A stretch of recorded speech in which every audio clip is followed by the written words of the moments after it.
Hi, I'm Makoto Takemiya, one of the contributors to Sora with updates for March 8th, 2023. There's been a lot of questions about Zor tokenomics, and I admit it's not that intuitive if you're not used to the way Sora works and the economic philosophy behind it, which is based really on the post-war Japanese economic miracle and the research of Richard Werner and Yamaguchi and Shimamura among others. Really, Sora is about focusing on high growth. So in Sora, humanity is first, not the token supply. So the whole idea is that you make the token supply adapt to the needs of humans and human society and economies.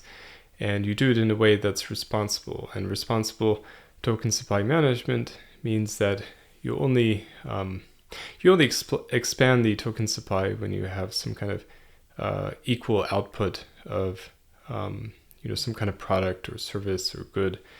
And right now our economy is very small, so our main output are apps and things like that people use with the Sora network. So there's also some interesting use cases like wine, so the Noir project, and that's a good that was funded and heavily subsidized.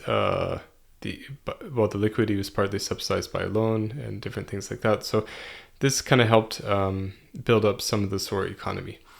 Now, to go to the next stage, we have to create new utility for Zor, and we can do that by expanding different current crypto utility of the token. So, for example, Zor is useful as a governance token. It's useful for things like providing LP on PokerSwap, which is a really great DEX. It's great for staking, both on Demeter Farm and also for validators, because staking Zor helps to secure the network. And so there's a lot of utility there. And then also Zor is, of course, needed to do any kind of transaction or do some kind of action on the Zor network. So there's quite a lot of intrinsic utility of Zor. And this will just get bigger as Zor becomes more accepted. Our economy and user base is still really small. So that's why we don't all drive around in Lambos all day. I'm joking, of course, but really what we need to do is work on expanding the user base and going out and getting more real-world applications. So one goal, of course, that's in the medium term is getting countries to use Zor as legal tender. And the way this would work would be similar to what the Japanese did in the post-war economic miracle, where they created sectoral plans about what kind of product and service should be created in each place under the principle of the right activity at the right place. And then they use credit guidance to kind of get commercial banks to give out loans to companies in these sectors in order to get the sectoral growth that was required. And this is really great because you have the design and planning that you get with kind of a centralized design, but you don't go into all the details. You use market mechanisms to actually do the allocations. So banks in the Japanese model gave out loans to companies that were, of course, going to be solvent and able to pay them back because they didn't want to lose money. And then when the companies got the money, they tried to maximize their own profit and build the best good and service as cheaply as possible and get the best income flow so that they can then pay back the loan. So this is how it will work in countries that accept Zor as a legal tender. We can give out Zor to the central planners of these countries, who will then give them to commercial banks, which will then give them out as loans that should be repaid to the specific companies and projects in the countries.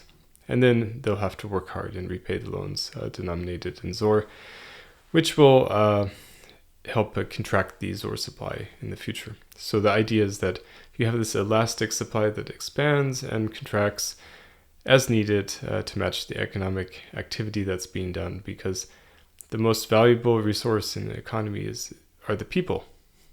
It's the humans waking up early, working hard all day until the evening, and being able to motivate that by allocating some tokens is really the ultimate power, and it's the ultimate way to kind of benefit humankind, because we can develop new technology, and people, if they have sufficient motivation, can go and solve many of the really quite profound problems that are facing humanity today. And that's why I really like this Japanese model, because it combines this design and planning, because you have to have a good design. Otherwise, you just end up with a trashy world. So you design the world in a nice way, but you don't go into all the specifics. You let market principles and greed fill in the rest. And so you're using this amazing power of greed in a way, and human ingenuity to solve problems, to really push the economy forward. So that's what our main goal is. That's a long-term goal, of course. We're not focusing on that on every day right now. We're working instead on trying to get PolkaSwap and the Polkadot ecosystem to really have more utility and value from Zor. So there's a lot we can do in the DeFi space to kind of bootstrap our Sora economy. And when we get strong enough and big enough, then the relationships that we're building now with many governments will see fruition, and they'll see the benefit in what we're doing. So it's going to be a long-term game, and not just something that will take, a week or two or something like that. It's going to be a daily thing that will have to go decades into the future. And with that, I have daily network stats. In the last 24 hours, there were 1,116 transactions on the Sora network, 694 of which were swaps, 124 were Demeter farming related transactions, 72 were transfers, and there were 153 active accounts on the Sora network. So with these quick updates, let's go back to work.